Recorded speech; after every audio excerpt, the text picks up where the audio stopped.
Magandang araw kaibigan. Marahil ay inisip natin kung ano ang tinadhana sa atin ng Panginoon. Alalahanin po natin na tayo pong lahat ay binigyan ng kalayaan ng Diyos upang mag-isip, pumili sa mga bagay na gusto natin gawin sa ating buhay. Kaya marapat lamang na tayo po ay maging matalino sa lahat ng bagay na ating pong gagawin.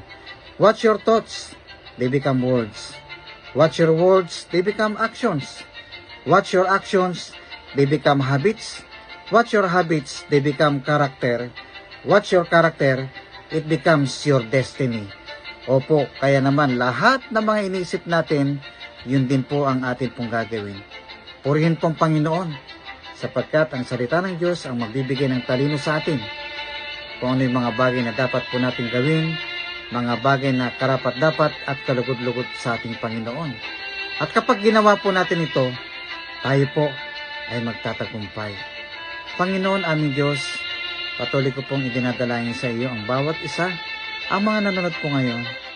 Continue to guide our thoughts, O Lord.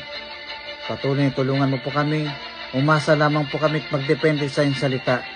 At naniniwala po kami na meron kang napakagandang plano sa bawat isa sa amin. Mangyari nawa, Panginoon, ang iyong kalooban sa pamamagitan po nila. Kilang pangalan.